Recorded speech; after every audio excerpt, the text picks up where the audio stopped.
It is very important that you have these safety items and tools that are not included with your GG5000 kit. You will need a standard propane tank for barbecue grills, preferably a long end lighter, a fire extinguisher, a pair of safety gloves, a protective face shield, an external thermometer rated for a minimum of 2000 degrees Fahrenheit, and an adjustable wrench.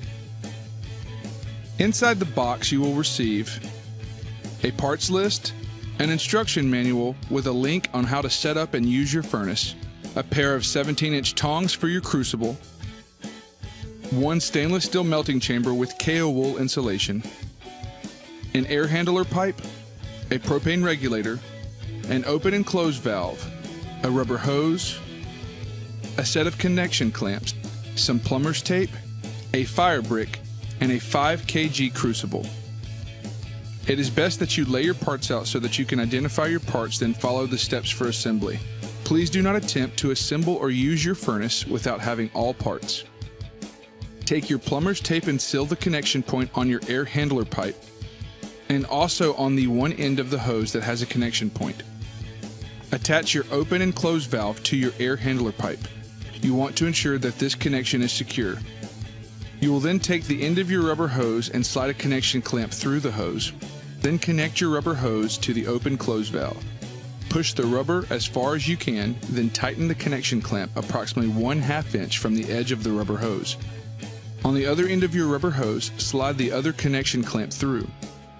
Then connect your rubber hose to your propane regulator. Push the rubber as far as you can, then tighten the connector clamp approximately 1/2 inch from the edge of the rubber hose. Now take your stainless steel smelting chamber with KO wool insulation and locate the intake hole at the bottom portion of the chamber. You will find 3 screws that need to be loosened with your wrench. Loosen these screws to the point where you can insert the air handler pipe. Now take your air handler pipe and insert into the intake hole of the chamber. Insert approximately 2 inches or until you see it is flush with where the pipe changes size. Secure your screw so that the pipe is snug. At the end of your air handler intake, you will see the butterfly screw and adjustable air intake coin. Unscrew your butterfly screw approximately 1.5 inches. Now you want to attach your propane regulator to your propane tank.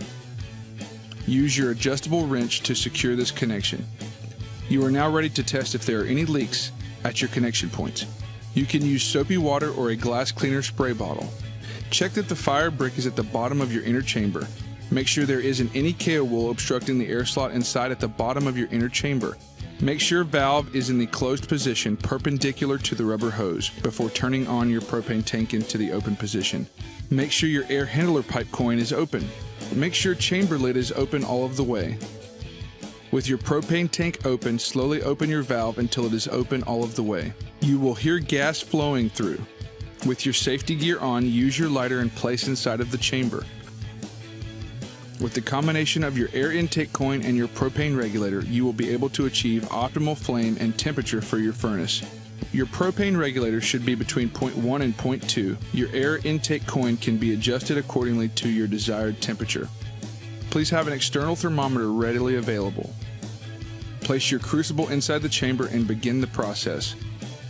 Congratulations, you are now ready to smelt your precious metals. Happy smelting!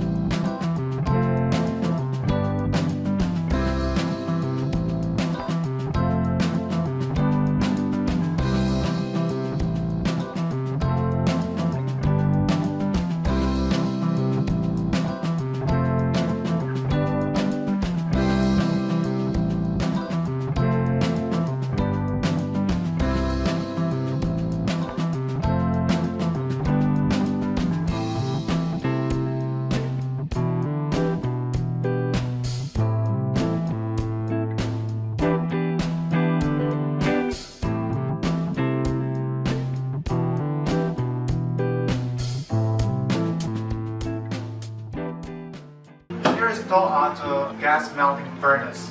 Let's unpack it. First of all, we have the user manual. Then there is a gas hose. Then there are thongs fire generator, connectors, furnace itself. Inside the furnace you can find mold and crucible. Mold and crucible are made of graphite. Also, inside the furnace you can see fireproof cement and fireproof cotton, which protects you from burning. Once you receive the furnace and if you notice that cement is cracked, it does not affect the normal function of the furnace. So you can use it even though the cement is cracked. Do not forget to preheat the furnace before you start using it. You should preheat it to 300 to 400 degrees Celsius. Make sure you operate in open and ventilated rooms. So do not forget to keep fire extinguisher nearby. Also, do not forget to wear fireproof gloves and face mask.